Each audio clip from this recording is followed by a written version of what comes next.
Okay, so here now we have to delete the E. Now stack is empty, that means all the element will be traversed. Here see, this is your color, this is your predecessor array, and this is the timestamp. You have to perform the traversal. Next what? Okay, next this statement you have to see the DFS sequence. DFS is a sequence of traverse of the vertices, is the sequence of traversal of the vertices, that is simple correspondence to the increasing order of their finishing timestamp value of the vertices. Okay, DFS is a sequence of traversal of the vertices that is simple correspondence to the increasing order of their finishing timestamp value of the vertices. Suppose a question asks like this. The question asks like this: what is the DFS sequence correspondence to the increasing order of their finishing timestamp value of the vertices? Based on this, if the question asks, so what is the sequence? This sequence means we have to write the DFS sequence increasing order of their finishing timestamp value. So see, this is your finishing timestamp value. If you write in increasing order, this is 5 means the vertex D is first finish the traversal. Okay, vertex your D is first finish the traversal, next 6, 7, 8, then 11, 12. So how you write increasing order of their timestamp DFS sequence? You have to write in this way: first D, then C, then B, then A, then F, then E.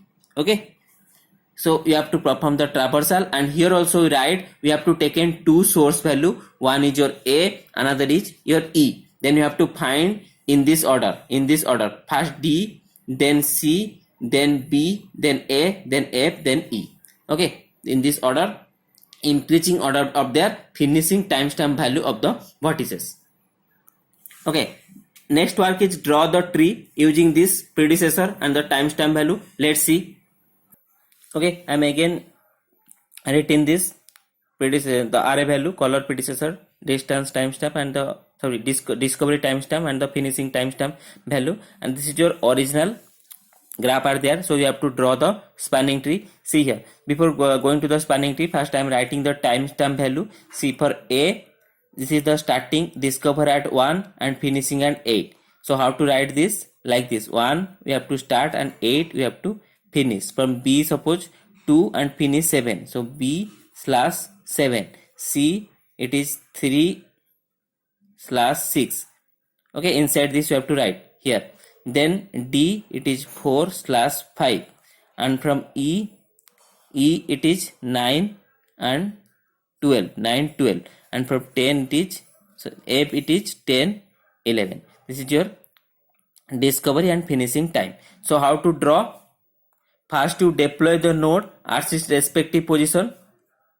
Okay, I am drawing this vertex at respective position and writing also the finishing starting time and the finishing time, discovery time and the finishing time of the node. Then according to the predecessor you have to join. See here, B predecessor is A. Okay, that means you have to join from A to B. B is derived from the A. Okay, next what? Next, from the C predecessor is B, that means we join from B to C. Okay, then next is D predecessor is C, that means you join from C to D. Okay, completed. This thing completed. Next, C, A predecessor is E, that means you join what? From E to F. Okay, so see, one is the A is the null predecessor and E is the null predecessor. So what this means? That means this is a source here A, here source is E.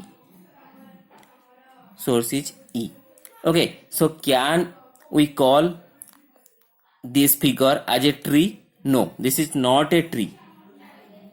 Okay, this is not a tree. Actually, tree is a, as you know, according to the definition of the tree is a connected acyclic graph, but this is a disconnected components are there. So this is not a tree. This is, so what this is called? This is called a forest. Actually, this is called a forest. So as several trees are generated, so this figure you have to call as forest. So this is also called your DFF, that is your depth first forest. Okay, so I am writing here a note that what the depth first forest, or it is called as your DFF, is generated, okay, by the DFS traversal of a graph whenever multiple sources are considered. Okay, the depth first forest is generated by using the DFS traversal, but here we consider the multiple source. Okay, another thing you have to observe, that I'm taking another note here. If it is a undirected graph, no direction is there, by one source you have to cover all the vertices if it is a undirected graph. But if a directed graph, okay, sometime we require, it may be required a multiple source, because some vertices are there which are not covered by one source. So that point of time we require multiple source.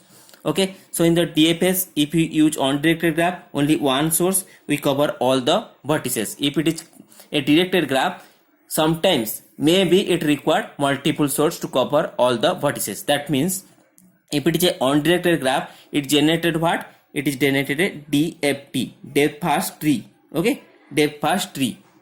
But if it is a directed graph, it generated what? DFF, that is depth first forest.